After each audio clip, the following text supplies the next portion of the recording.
there's a reason I haven't mentioned the Sorento's corporate twin, the Hyundai Santa Fe, during this entire review. And that's because it's ugly as shit. Oh, yeah, so this is a little awkward. Sorry, Hyundai.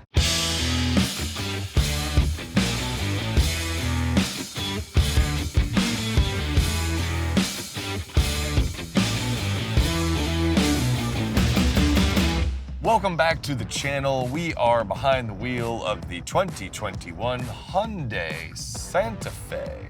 And all unfortunate jokes aside about the Santa Fe's unique appearance, we'll say, I think my opinion on the matter is pretty clear at this point regarding Hyundai's new design direction, especially in light of their sister company Kia's stellar reputation for design. So I'm not gonna belabor the point, besides we just passed a Telluride as if the universe was sort of driving the point home. I think it's kind of beating a dead horse at this point. So let's focus more on the Santa Fe's sort of pros and cons, its merits and demerits, and sort of see why might you, if you were so inclined, choose a Hyundai Santa Fe.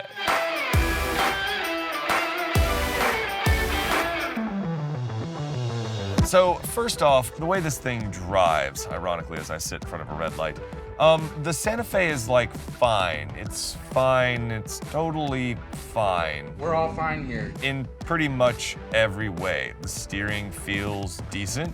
Throttle and brake response is pretty decent, although that auto start-stop kind of sucks. I haven't complained about an auto start-stop system in a while, and the Santa Fe's is not my favorite. It definitely has a little bit of a lag.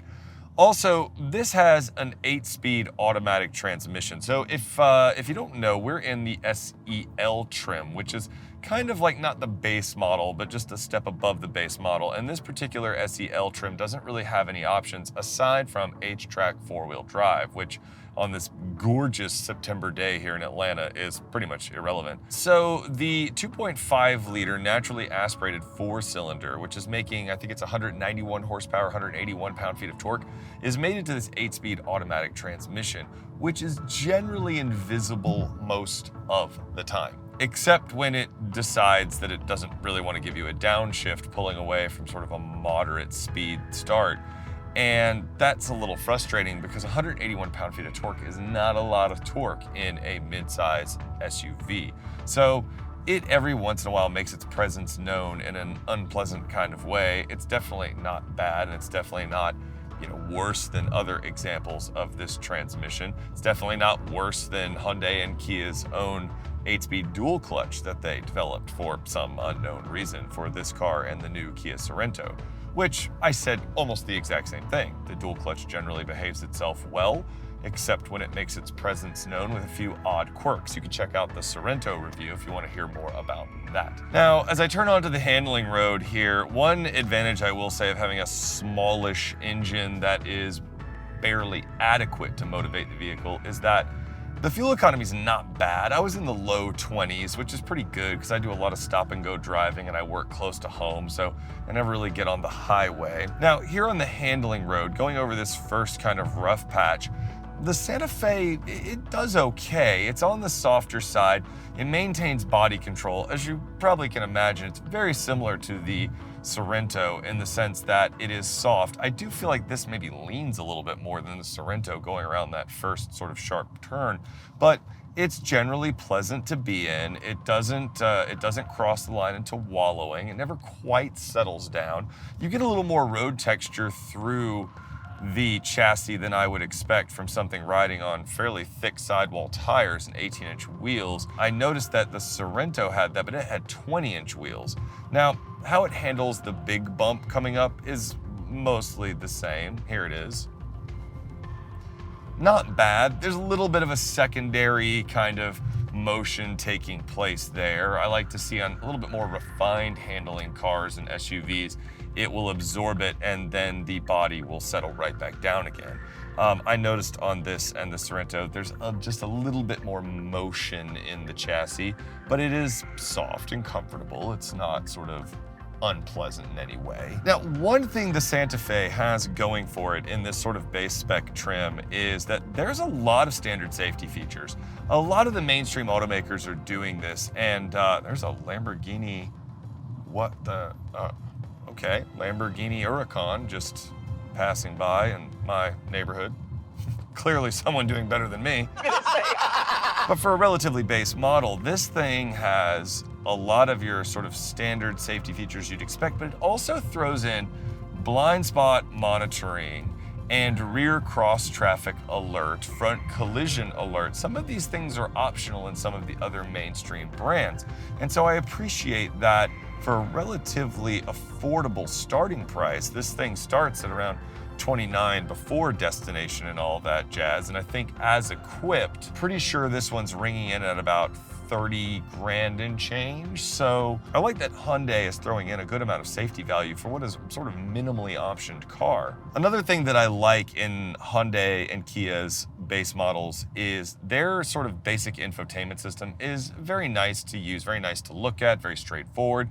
You have Apple CarPlay and Android Auto. The screen is like 8 inches, so it doesn't feel like too much of a penalty. I know in our RAV4 that I bought for Ella, it has their base screen, and their base screen looks like absolute garbage. That's a 2017, this is a 2021, so you know, a few years of progress, but I just don't feel like this is as much of a penalty when I'm in a lower spec Hyundai. Similarly, the interior materials and quality in here are pretty good. There's some hard plastic, but it's really not offensive. And some of the higher stuff up here is soft touch, sort of injection molded plastic with faux stitching on the dash, you know, kind of in front of the passenger seat. It kind of looks nice, it feels nice. So I appreciate they're doing that. There's a little bit of kind of rock hard stuff down the center, sort of waterfall kind of console here. Looks okay. I'm fine with it. But one thing I'm not super fine with at this price point is manual single zone climate control. We have that on our RAV4 as well, and I paid a lot less for that than what this thing cost, even if you consider like what they go out the door new. I'm a little surprised that on this not fully base spec model, I mean, this is one rung up, that you don't at least have automatic climate control. I don't care if it's single zone, but like, let me set a temperature and forget about it. So that's a bit disappointing. Another sort of egregious oversight to me is the fact that this is a plastic wheel. You don't even have fake leather covering on it.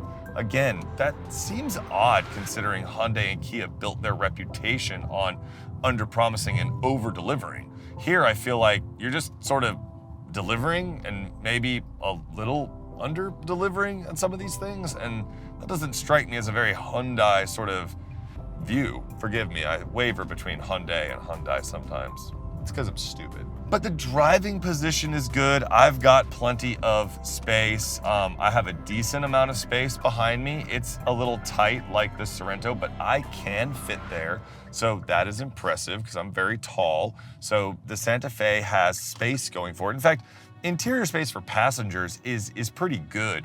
My family is tallish and they never complained about space in the car, both in the front seat and in the back seat. So the Santa Fe has you covered with space.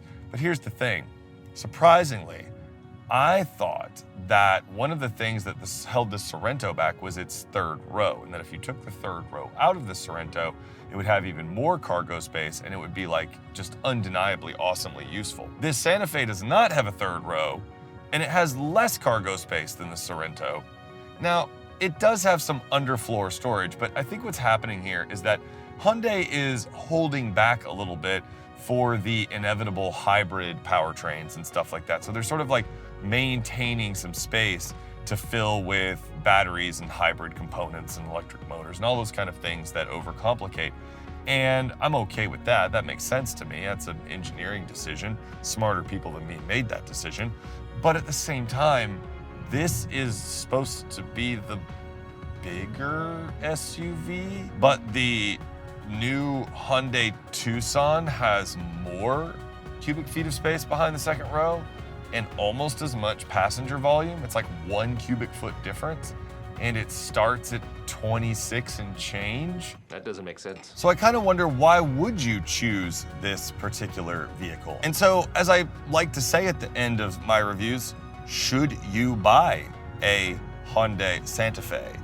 And for me, the answer is no. I mean, unless the styling really speaks to you and you really want a Hyundai and you don't want a Tucson. I mean, I think the Tucson is pretty hideous, but I don't think this looks much better. And so I kind of wonder where it lands in the lineup. I think what they're trying to do is that you can get this in Hyundai's calligraphy trim, which is supposed to be their highest trim, where everything starts to get way more plush. They load it up with options. All the materials take like another step up, and it looks really good. It's kind of, they're like, well, you didn't buy a Genesis, but here, you know? This still feels like a pretty big step down from that. So I don't really understand why someone would choose an SEL kind of lower spec model Hyundai Santa Fe when they could get the Tucson, get pretty much all the same options and benefits, an equally decent interior, and save a few grand. And to be honest with you, if styling means that much to you, then why are you even shopping for this to begin with? Why aren't you over at the Kia dealership buying a freaking Sorento? Stupid. I guess I'll sort of leave it at that. In my opinion, the Santa Fe is a perfectly functional, capable, and pleasant family SUV. And as I mentioned in the Sorento review, I like midsize SUVs. In fact, I like midsize SUVs that don't have third rows even better. I think they are very functional and probably what would satisfy nearly everyone's needs, assuming you don't have so many kids you need a third row. But I just don't understand why you would buy this one. There's not a particular feature that stands out to me as a sort of trump card against the competition. Sort of like, take the Honda Passport, for example. The infotainment in the current Passport is literal trash, but the Passport's cargo carrying capacity of almost 50 cubic feet is insane for this class of vehicle. It's by far the largest. So if you wanted a two-row SUV with insane carrying space, cargo capacity, you would get a Passport, no question. If you want one that looks like OxyContin, you'd buy the Ford Edge.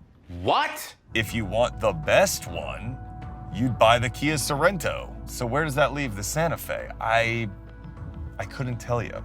Final verdict from me is, it's a pass. I'll leave it up to you in terms of what you think of the styling, and if you're willing to go up the ladder to the more powerful engines, the calligraphy trim. But to be honest with you, if you're considering that, go check out my Sorento review. It's a top trim Sorento, fully loaded, and do yourself a favor and get the one that looks a lot better. All right, even though I kind of ragged on the Santa Fe here, I hope you found this video to be worth your time and at the very least informative. And maybe I warned you off the Santa Fe and you ended up at the Kia dealership. If so, tell them Jax sent you because, you know, you made the better choice. And until next time, ride safe, drive safe, and I will catch you. Well, I was gonna catch you in the next video, but now I'm trying to catch you without running over those two people who decided to scoot across the street. They made it. Anyway, I will catch you in the next video. Oh, don't forget to like and subscribe. Had a little uptick here recently, and I would love to keep that going, and I would love to meet all of you. Join this growing community where we can talk about how Throttle House is a better channel. Actually, that's really poor advertising on my part. I should not be promoting another person's channel. But Throttle House is really good. You should check those guys out. Anyway, I'll see you in the next one. Peace.